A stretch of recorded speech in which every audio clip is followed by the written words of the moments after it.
Hello, good evening and welcome to Joy News Prime. Coming up this hour, Ghana Armed Forces come up against military-grade equipment and weapons in Boko, following killing of at least 6 suspects in Ghana's most volatile conflict zone. Also, Chairman of Public Accounts Committee laments the forgery and willful backdating of receipts just when state institutions are invited to the Public Accounts Committee. Coming up, early Congress or late Congress meeting by MPP bigwigs could not reach an agreement on date for the internal party primaries.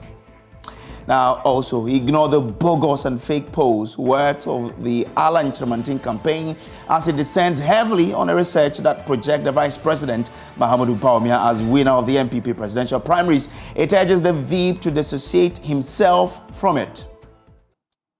Now, the Ghana Armed Forces says members of their Operation Gongo team working to restore calm around the Boko area this week neutralized some 6 persons who were fomenting trouble in the area. This is coming days after the Member of Parliament for Boko, Mahama Ayariga, revealed that 8 civilians were allegedly murdered by persons believed to be from the military. According to the Ghana Armed Forces, their men were engaged in a shootout with hooded gunmen after receiving information of an attack on a bus on the Boko Highway. The statement by the Ghana Armed Forces reads, now, it says, the attention of the Ghana Armed Forces has been drawn to the allegations by some individuals in Boko that soldiers deployed on Operation Gongo to restore calm in the area are killing innocent Kusasi youth and women in their homes and communities. They also allege that the military personnel have seized Zoging, a Kusasi community. GAF wishes to categorically state that these allegations are false and unfounded. The statement again says, information received from the National Investigations Bureau by the Operation Gongo team of GAF, that's the Ghana Armed Forces, early this week indicates that passengers on board a yellow Kia Grand Bird bus, which with registration number AS3672-21, traveling from Accra to Mesiga, were attacked by unknown gunmen around Welga on the Boko highways. The gunmen fired through the tire and the engine compartment of the vehicle. The bus is currently parked at Asylum Down, Boko Divisional Police Station for investigation to be conducted. Also, 1 Kia Rhino truck with registration number AS1793-17 was hit, and the driver of the truck, Al-Hassan Abdallah, aged 40, from the Gonja tribe, sustained a gunshot wound on the left foot. He is currently receiving treatment at the Boko Presbyterian Hospital. Again, on Wednesday, 1st February 2023, gunshots were heard around South Natinga in Boko. A patrol team rushed to the general area of the shooting where a suspect, Abdul Malik Haruna, aged 35, from the Mamprisi tribe, was arrested. He has since been handed over to the Boko police for further investigation. Now, it must also be placed on record that based on a tip-off by the Boko police on the hideout of the suspect alleged to be involved in the firing incident at Boko, troops conducted cording and search operations together with Boko police at Pateleme general area. 3 suspects, Fatawu Al-Hassan Binda, aged 42, Abubakar Idrisu, aged 44, and Al-Hassan Mustafa Binda, aged 33, all from the Dagomba tribe, were arrested in a house at Pateleme. They were handed over to the Boko police for further investigations. Now, in a separate incident, sporadic firing was heard around Sabongari general area. A patrol team dispatched to assess the situation spotted unknown armed men at Gwazesi Valley side in Sabongari wearing black t-shirts with black hoodies. Troops engaged them and neutralized 6 armed men.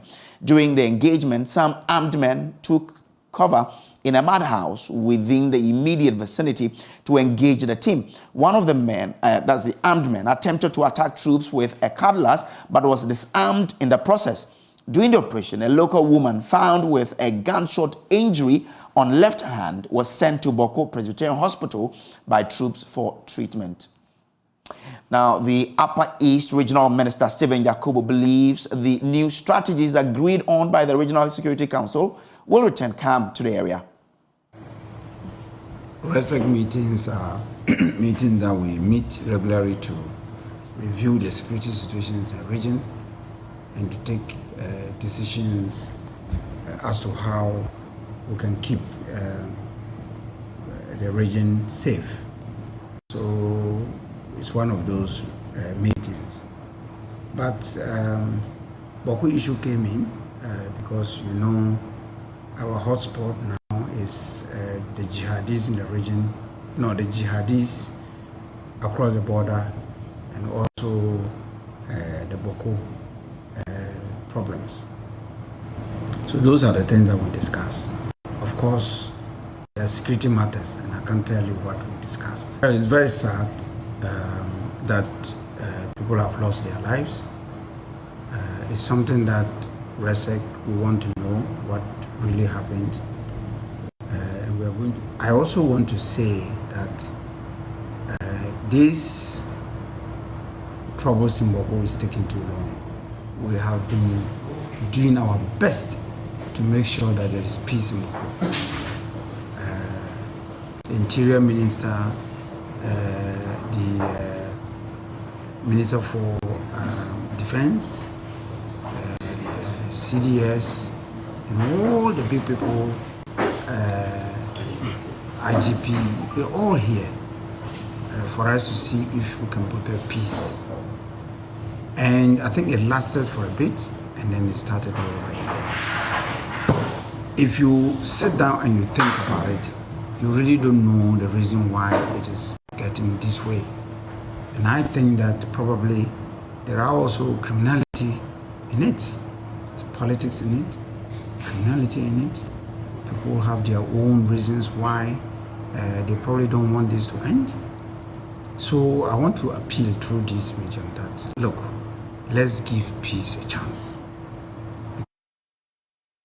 Our regional correspondent, Albert Sorry, joins us with the latest on the ground. Albert, what more do we know about this, volatile situation in Boko? Yes, so CAM has returned to Boko today. At the moment, we do not have reports of any incidents whatsoever.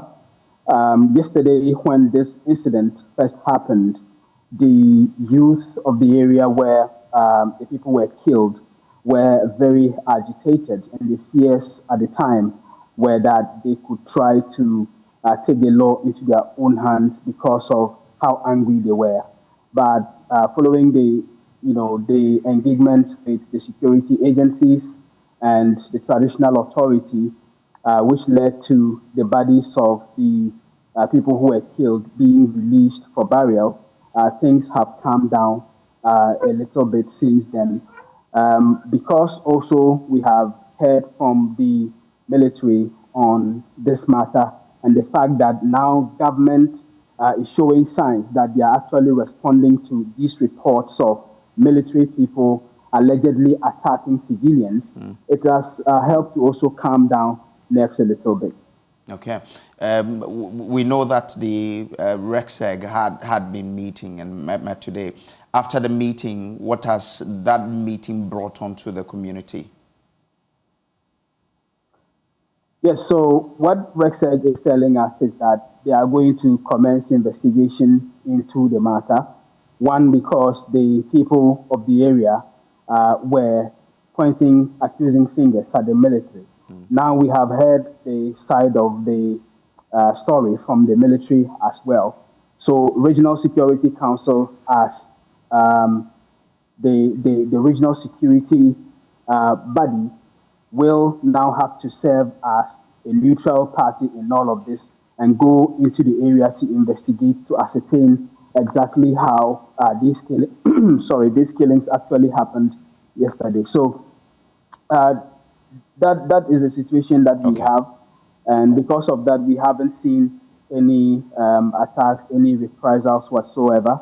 What the regional minister says is that from tomorrow, they will communicate with the people of the area before moving to the ground to commence investigations. But they've issued a statement also this evening in which they have sent out their condolences to the bereaved families and actually admonished the people not to try to engage the military because, according to the Regional Security Council, it will be suicidal for civilians to try and, if you like, engage the military in a combat. And Okay. so they are asking the citizens to desist from attempting such a move.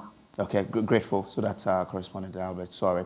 So why is Boko that volatile? Dr. Victor Doke of the Kofi Annan Peacekeeping Training Center has conducted research on the volatile situation of Boko and joins us via Zoom. Now, Doc, I'm grateful that you could join us. What accounts for Boko being such a volatile area? There are a lot of factors that accounts to the region being volatile. One being the fact that the party, Mampusi Party, per field findings, have to go through legal processes before they can celebrate their festival. Now, for them, they view that as revering the authority of the Bokunaba, which they don't want to. The other factor is the unresolved farmland issues. During the conflict, the armed violence, farmlands were taken away from Mampusis, where most of them are farmers. Now, this issue is still lingering on. It's an outstanding issue that authorities and stakeholders have to look at. People are aggrieved. They cannot farm. And so, therefore, once they cannot farm, there's no livelihood. And it all amounts to the region being volatile. The other aspect is looking at the okro stick ceremony. This rite is supposed to be performed to declare the conflict over. Till date, it has not been performed. The Mampusis state categorically it is not part of their culture. They don't see it as a reason to celebrate.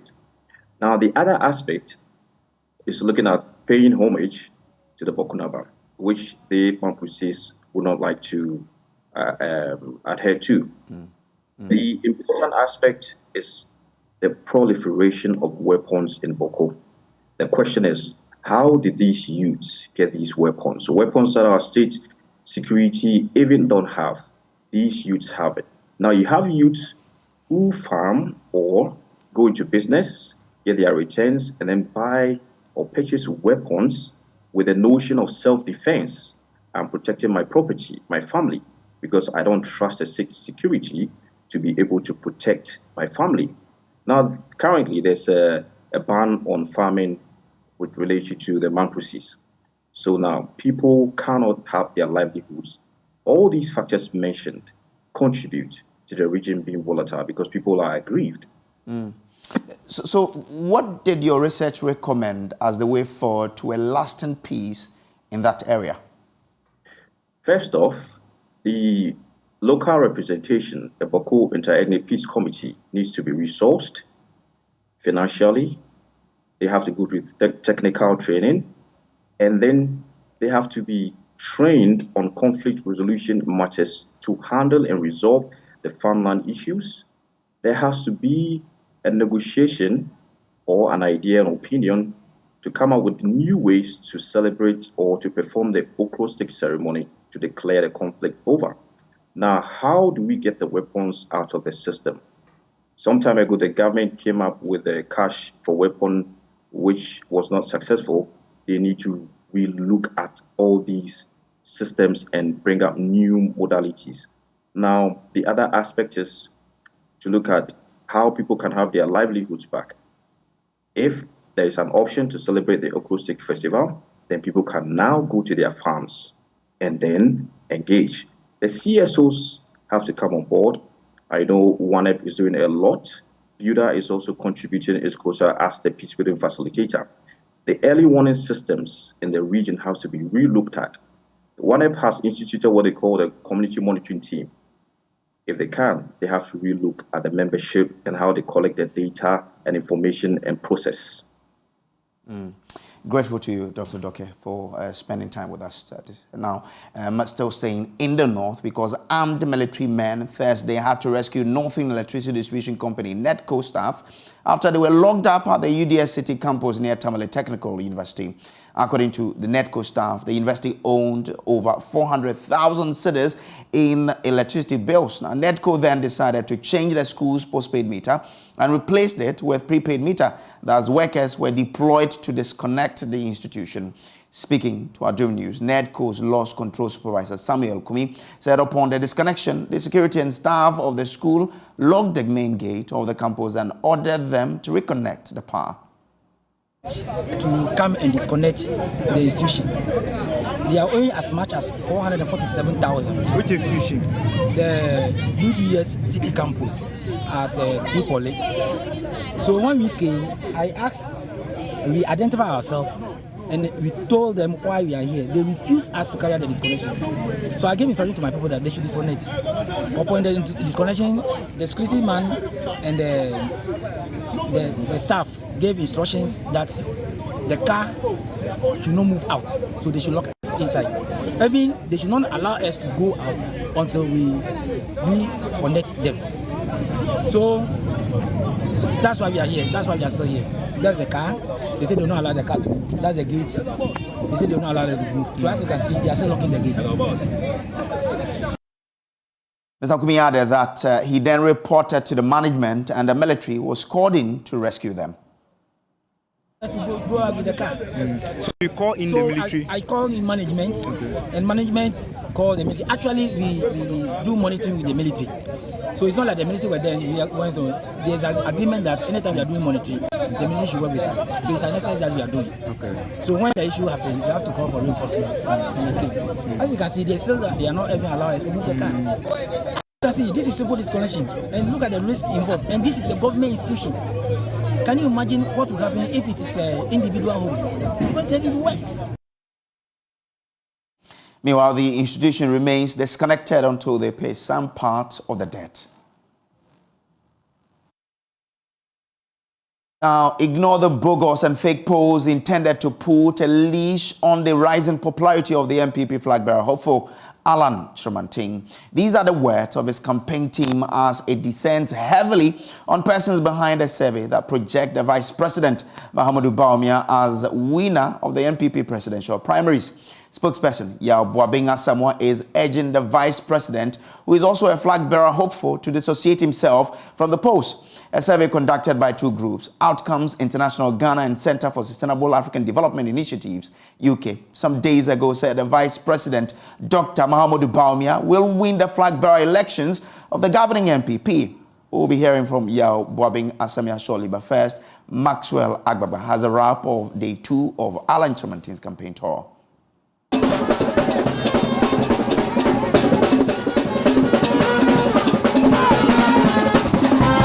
Some market women at the racecourse market singing and dancing welcome Alan Tremantin. Spokesperson for the market, Michael Amponsa, declared the support of the traders for the NPP flag bearer hopeful.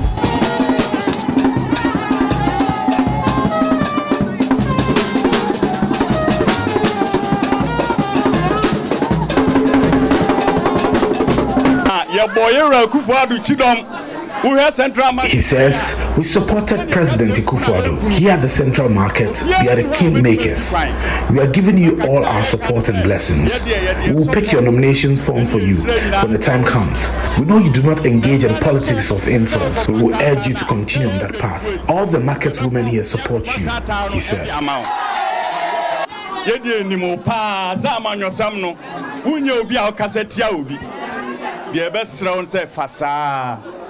Ne faje wa manyosem na nyame a boss ro boss ase no ne nhira o de be ma ono eso papa ti esra wa daroma edwa ha ma nyina ye tawachi.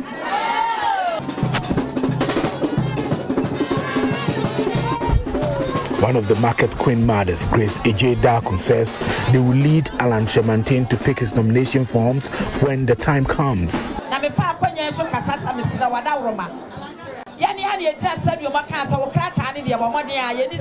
We do not have the money, but help us to pick the nomination form for you.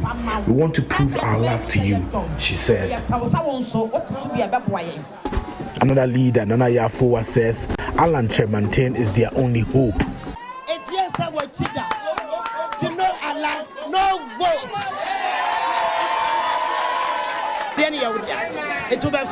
No vote.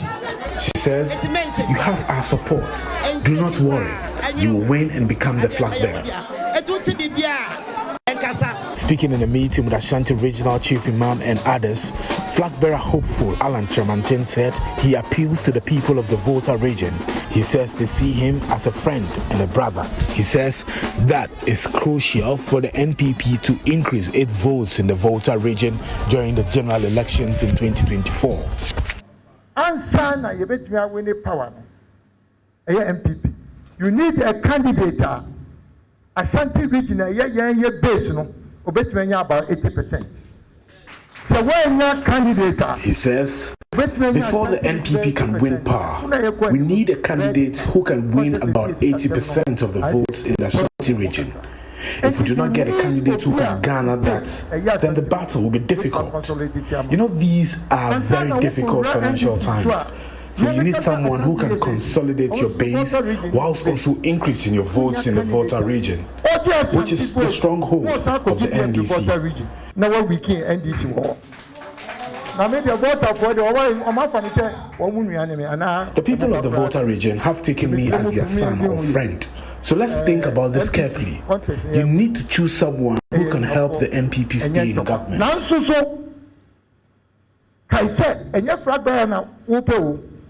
The contest is not between us. It's about the contest between NPP and NDC. Obetumi ati tumi ama NPP ni aka ba mu. Sebe nyoma ya hye nyina no. Na kofa ban fufura mba ama oma mbeka se omuntu aso. Eno ne madisia. Now, after hours of deliberation, the key organs of the governing New Patriotic Party could not decide whether to hold an early or late Congress. A decision to hold early primaries or delay same is weighing on the party's leadership as they seek to avoid the same mistakes that led a major decline in its presidential vote and seat in parliament. The president, vice president, members of parliament, national executives and other key stakeholders of the party are all involved. Let's go to our man, Kweku Asante, who has been monitoring this development for us. Kweku, so the meeting ended inconclusive, we understand. What are your sources saying caused this? We understand that there are some deep factions within the party, those who believe that the party must hold early Congress to elect its flag bearer, to elect its parliamentary candidates ahead of the 2024 elections. And there are those who believe that that will not be in the best interest of the party and that a decision to elect the flag bearer of the party must be delayed up until late this year or early next year. There are those who believe that the president, as the head of the party, will lose the kind of influence he has within the party if an early Congress is held and a new person is elected to take over from him. Indeed, the party and other persons will be looking at him more than the president. There are those who say that this will not augur well for the party. And so for about 4 hours, so actually more than 5 hours, when the council of the New Patriotic Party met, they could not decide on what to do on this.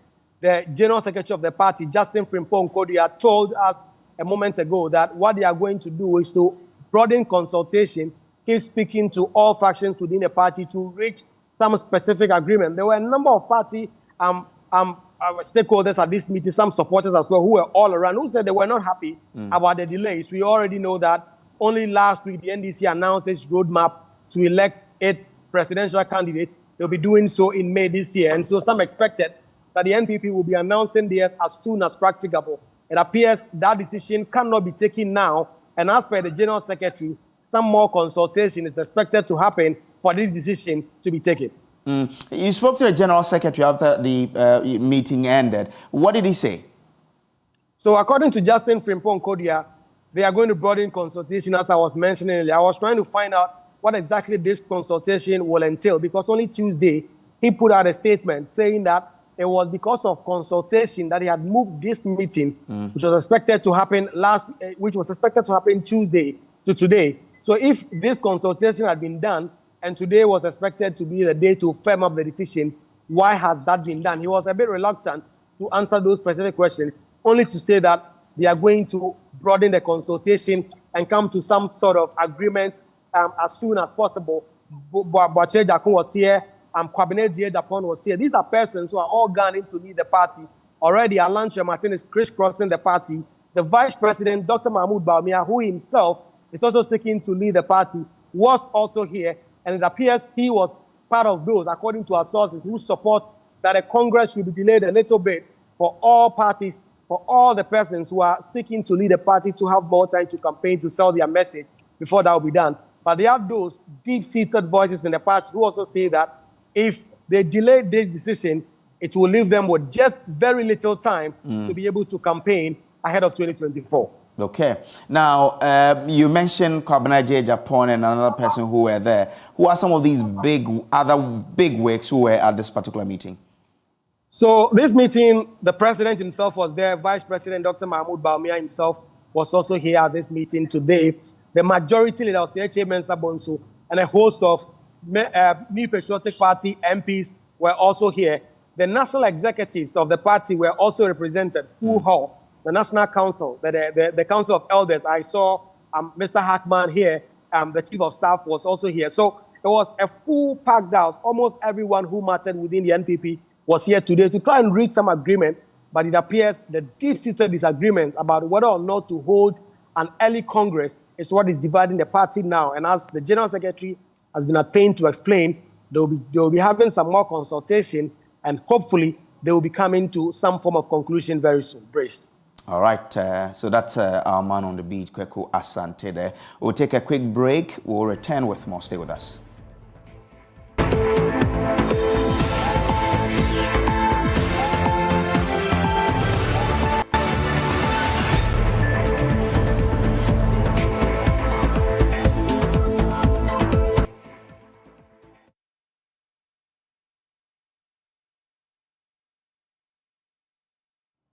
Welcome back from the break. Now, the people of Papase in the Ghana South municipality of the Greater Accra region are calling on government to fix their broken bridge to help bring life back to the area. According to them, livelihoods have been gravely affected since the bridge collapsed in 2022. I've visited the place, and here is what my lenses captured. Bridge in Ebua, so kofa eyi Kumasi kwano so nsawam. Abipie afum krum. Enye hon so so fa kotoku. Ekofa kwashikuma. Esa kofa Kojo ashon. Ekofa otate. Ekofa ewi we ansan wa ba bedu kofikui. Look at this. A resident of Papase telling us how difficult it is for people to access the community due to the collapsed bridge. This is a bridge linking Domifase and Papase in the Ghana West and Ghana South of the Greater Accra region.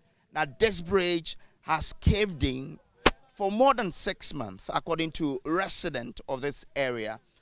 But since it caved in as a result of the flooding that occurred last year, nothing has been done about this situation. This wooden structure you see was put up by an individual who felt something must be done about the situation, because if it doesn't, many more lives can be lost as a result of this damage. Ninji operates a poultry farm in the area. He says the nature of the bridge is affecting his business. It's sad and then heartbreaking how our leaders operate in this country. I left America to come in and create a business here in Ghana because our leaders keep promoting local business, and then we try to do our best to help the businesses down here. Myself and many other farms are in there. I came here and it's been barely 6 months. This bridge has been broken, and it's really hampering my business. The productivity and then everything is not going on well because we have to carry the feed, carry water. Our self-transporting us into the farm has not been easy. Sometimes I feel like giving up. Richard Banahene funded the construction of a wooden bridge here to reduce the risk on children. Because then mimi di misika be bridge nyesa manya sika bruso mi gina honomu. I used my money to construct this bridge because of a situation I noticed. Some children nearly fell off the bridge. I then decided to use the little money I have to construct the bridge so my relatives don't suffer the consequence.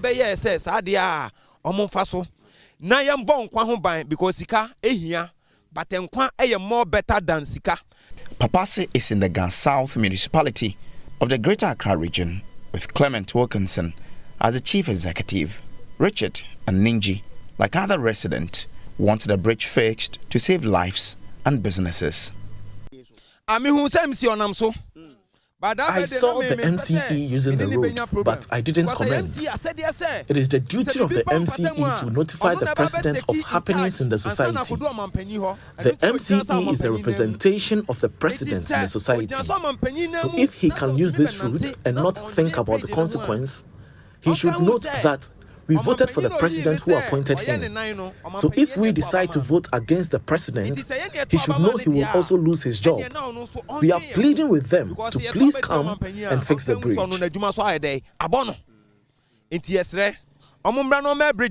From today, I expect to see a change. The MCE needs to be up and doing. The assemblyman, I would say, has no power and then has no authority. But the MCE has to be the one in charge to make sure that MP is aware, the appropriate authorities are aware, and the right thing is done.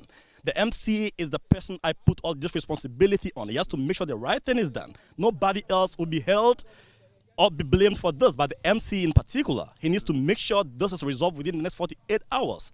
People's life matters. They cannot joke with people's life and businesses. Besides my business, there are many other businesses in there. I have 5 workers. I pay them monthly salary. I'm fed up. I feel like giving up. If I give up, 5 people being unemployed. So the cries of the people of Domfase and Papase are that government will heed their cries and fix this problem, which has been here for more than 6 months. Else, it's only bad news that we may one day wake up to. But will government hear their cries? That lies in the belly of time. From Papase, for Joy News, Samuel Kojo. Now, the MC for Gar West Municipal Assembly, Clement Wilkinson, joins us now on phone for answers. Grateful to you for joining us. Why has this bridge been in that shape for 6 months with no solution from your end? Hello? Hello, sir. Did you hear my question? No, please. Your line okay, so I'm trying to find out from you why that bridge has been in that terrible shape for 6 months with no solution from your end as the MC. All right. Thank you very much, my brother. First of all, I think I want to correct this, that Papase is not Gar South. Papase is Gar West. Hello, are you there? Yeah, I'm here, but it doesn't only, it connects Papase and... I'm saying that Papase is Gar West, Domfase is Gar South. Exactly, so it affects your people, doesn't it?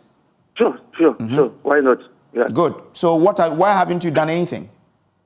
I think we have done a lot there. The people of Papase and Domfase should appreciate what we have done so far.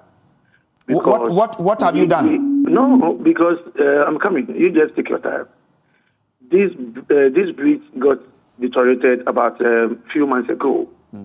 And, we as a municipal assembly, we have where to channel those things. We have been to the feeder roads. We have been there with them. We have gone to the urban roads. As I speak, last week, we were there with a team. And there were a lot of Papase people or Domfase people are there. They were there, and they saw what they were doing. The bridge has collapsed, yes. It doesn't mean we are not working on it. But you see, the way people say things, like I heard some people saying that I just came there and I was working on the bridge, blah, blah, blah, blah. I'm sorry. I think they need to take inventory. They need to do everything that they can do. Well, Mr. Right? DC, Mr. MC, So if you were living there and you had your bridge collapse for 6 months, you are not able to drive on it, your businesses are being affected, you would obviously be speaking like they have done. Now, what they want to see is that for the past 6 months that this has been there, what have you done? Why has it not been resolved? That's what they want to know. And I'm telling them that they saw us there, that we are working on the bridge. So they should just be exercise patience for us. We are working on the bridge, for 6 months and soon, over. That bridge, the entire bridge has to be removed from there. It's not something that they are going to do some patches or anything. The bridge has been removed, have to remove from there totally. That is why we were there with the engineers and everybody. Not only Papase Bridge, we have another bridge at the Kojo which everybody is aware. It's the same river, and those bridges, we are working on it.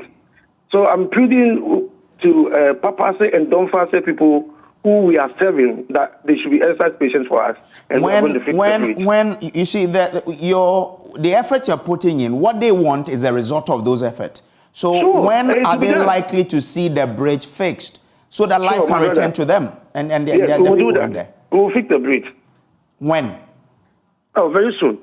Because we were there last week and the engineers came tomorrow, Friday. They are coming back to the same place, and I know they are on it. They will fix the bridge. They have to remove the entire bridge and fix a new one there. That is what they are doing now. Okay, Mr. Wilkinson, I'm grateful that you're saying that, soon. But, soon is quite subjective. How soon is your soon that you're promising? My brother, as far as I'm concerned, we were told last time that we went there that, because I told them that very soon, the rain will start again. And when the rain starts, even that wooden structure that we are seeing there right now, nobody can cross it. So my wish is that before ending of February, March there, they have to finish the entire bridge. Ending of February, March? Yeah, sure. We are in February. Nothing has happened. And you're saying that ending of February, March, they have to finish it? Today is second, my brother. You know that. Okay, we'll hold you to your words. We'll come back to you in ending of February to find out what has been done to that bridge. Grateful that you could join us here. Well, the Mayor of Accra, Honorable Elizabeth Saki, is calling on corporate bodies in Accra to help the Assembly renovate some dilapidated basic schools in the capital. The Mayor was on a tour in Accra to inspect the state of infrastructure development in some selected basic schools, as well as inspect various projects across the metropolis. My colleague James Kwesi Aveji was with the team and came through with the following report. Over the past few days, we have seen stories of the very sorry state of some schools in the rural areas of the country. Apparently, the problem is not limited to the hinterland. It is rife in the heart of the national capital as well. Here at the Mamprobi Simpe Junior High School, comprising the Simpe 1 Basic School, Mamprobi, Ebenezer 4 JHS, and Simpe 2 JHS. The school looks pale with dusty, rusty roofing sheet which leaks profusely anytime it rains. The buildings here are hanging on limping exposed pillars which threaten to fall anytime soon. School authorities say they have to seek asylum in this never completing get fund building. That's not all. The school is also exposed to the public as almost half of the fence walls housing the school already gone. The remaining wall is also on the verge of collapsing. The school currently does not have any washroom for both teachers and pupils. But the Mayor of Accra, Elizabeth Saki, says an ongoing washroom project will soon be completed to resolve the challenge. I'm happy to see the wash project being I think we've had about 80% of the work done, which is a good initiative, and it's a good plus to the Minister for seeing to it that this is being done. The situation is not different at the Mamprobi North 1 Basic School. Among several of the problems is the absence of a computer library for the hundreds of pupils. The headmistress of the school, Rita Oseajiman, highlights some of the challenges. The major one I will mention of is a roofing system. You see, it's an iron used amidst the breeze. So corrosion has taken place and we have holes in all over the place. When it rains, the rain comes directly into the classrooms, which affects learning. When it starts raining, we have to close up and go home. Now, 4 more suspects have been arrested in connection with recent violent disturbances at the Krobi Asante Technical and Vocational Institute at Efiduase Asokore in the Ashanti region. The 4 include 3 female students and head prefect of the school. All 43 who were presented before the Asokore Mampo District Court have been admitted to bail as police continue their investigations. Naya Juma has more in the following report. In their second appearance before the court, the prosecution replaced the charge sheet. The charges include conspiracy to commit crime to wit and unlawful entry. The others are causing unlawful damage and stealing. The students went rampage, damaging 6 cars and other school property. According to prosecution, Police have so far taken fingerprints on properties damaged by the students who were on rampage and have sent them to their appropriate quarters. They are also in the process of valuing the property destroyed. Head of Legal and Prosecution at the Ashanti Region Police Command, ACP Kofi Blagoji, says investigations have revealed some suspects who are at large are not students of the school. The old charges, but we only suspend the charge sheet because we've got some people arrested, and that is the position of the law. You have to suspend the charge sheet and include them. And this is exactly what are you still going after some suspects? Yes, we had information that there are some people involved, so we shall try to see whether we can climb on them and add them to the charge. Can you put two numbers? No, exactly. Now we can speak of the number now. But can you confirm to us that the school prefect has also been arrested? Yeah, the school prefect is part of those who presented today before the court. Counsel for the suspects pleaded with the court to admit the juveniles and young offenders to bail. He revealed parents of the suspects have shown their preparedness to stand surety and also adhere to conditions of the bail. Legal representative of the suspects, Daniel Kwame Boateng, who was pleased by the court's decision to admit the suspect to bail, maintains some of his clients are not guilty of the charges. We are only doing our work in the interest of justice and fairness. So if at the end of the day, the prosecution is able to prove their case beyond reasonable doubt, then all of us will be happy, because in the end, justice must be seen to have been done. Because at least we are saying that if the crime was even perpetrated, it cannot happen that all these juveniles and the young persons were part.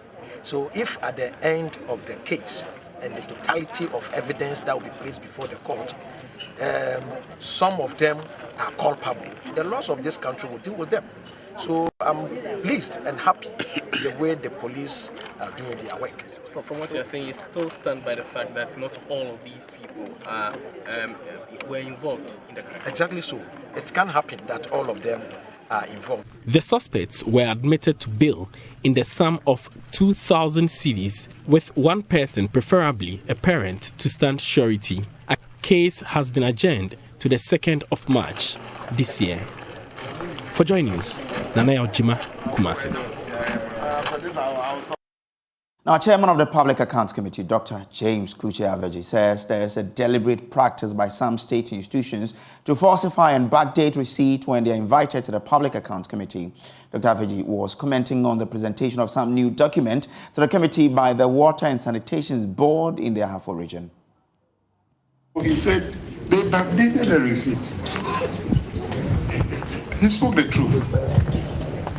So that tells you how the system works.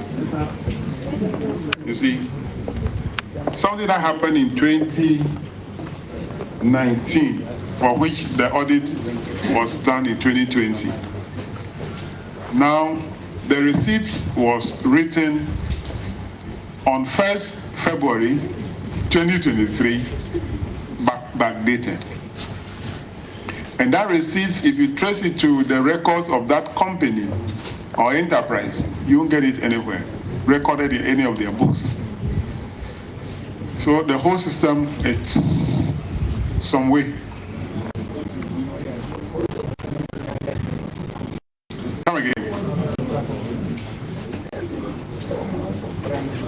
Well, if you ask of the date, the backdated dates, probably will be going somewhere else again.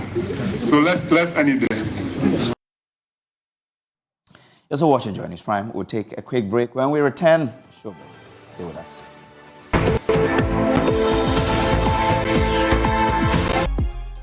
Well, time for us to bring you showbiz, and you know who is here. Becky. Hi, Becky. How are you? Hello to you, Bray. So I decided to sing this evening. I know that sometimes you're not, really up to speed or up to date about, the entertainment industry, especially our musicians. So remember the song, Medio do fonia to me kukusu, many swear who me, oh, Manfiodo. Who sang that song? Ah, man. Come now. Do you know that he's single? What? Okay, I heard of some divorce case. You know, he was married sometime. Yeah. That was a very long time ago. Yeah. But I mean, I'm thinking that he should be dating by now, but he's not dating. He's single, and he spoke on Prime Morning. But you see, it is what it is, and what is real, you know. And I mean, if something happened yesterday, it can happen tomorrow. Okay, it can happen today. You know what I mean? It's inevitable. So Charlie, like you said, everybody will chop breakfast one way or the other. Yeah, and you've had yours. It is what it is. Yeah. After that, have you chopped again? No. After that, like, you know, I am trying to focus more on myself and actually build more around myself, because I kind of realized that I met myself quite recently. Okay. And I'm enjoying how I find myself. I want to spend a lot more time with myself for now. Okay. Before I can invite somebody else in later. Oh, so since then? Nah, man. I want to enjoy myself a little bit and enjoy my single love life. Yeah, you know what I mean. And you've been enjoying it? I'm enjoying it. So on this note, I'm inviting all singles for us to meet on the 11th. Okay. Of February. You see, in February, we are entering the love. Oh, yeah, we are. The month of love. You know what I mean? So you know, we singles, we are getting to meet, but we are inviting the couples too, the doubles. So we're inviting the doubles as well. So yeah, on the 11th at the National Theatre, we all meeting up there for the Vitamilk Love Night. You see, I'm in Choco, I'm in Brown. Yeah. So, but I don't know. For some reason, I don't believe. Why don't you believe that you are single? I need proof. Proof? Yeah. How can you prove? How do I prove it? How do I even prove that? I need proof. I don't know. There's something that. How do I even prove that I'm single? I am. Yeah, you are. Yes, I am. Wow. I am single. But you're not searching. Because you want to enjoy the single life. Searching is quite relative now. You see, because as it is now, like I said, I met myself quite recently, and I'm having a moment. You know what I mean? What exactly are you doing? So essentially, he's single and he's inviting everybody to his love concert, love night concert. It's Vitamilk Love Night concert, including you. Who says I'm single?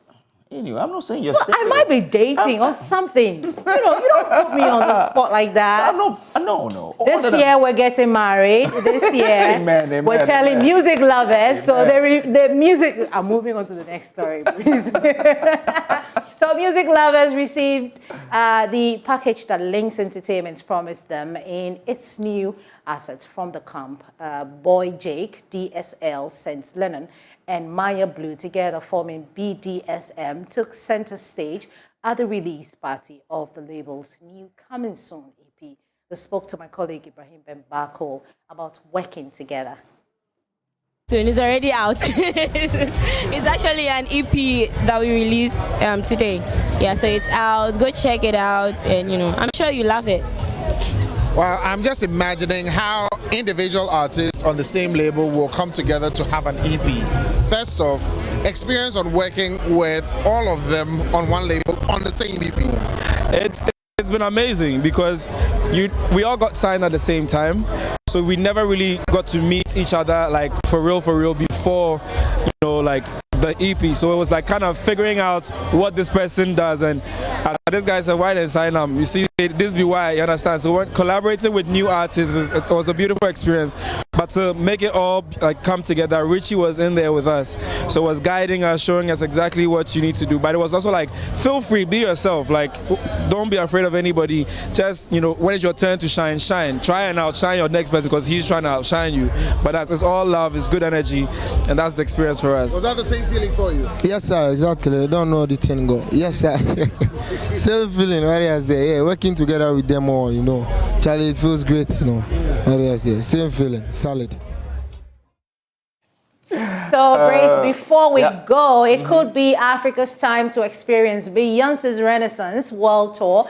As sources say, she is considering bringing the anticipated show to Ghana. The dates only form part of the experience, and there are talks to see if a more family-friendly version of her show can be taken to Ghana. An insider told Metro.co.uk Beyonce's fan base in Ghana grew tremendously when she featured one of Ghana's topmost artists, Shatta Wale, on Already, a song taking off her Lion King, The Gift album in 2019. And so we cannot wait to have Beyonce in Ghana. I would have asked you to sing a Beyonce song, but if I were a boy. Yeah. Oh.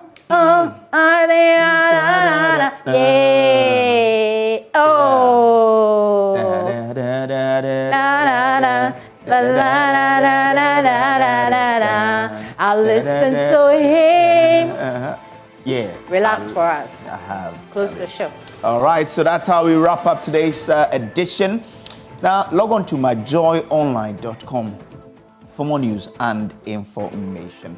My name is Samuel Kojo Brace, and that's Becky Bex for you. Yeah. Grateful for your time. That's me. Coming up next is Beverly Broom with Prime Business. We thank you for your attention. Yeah, we do.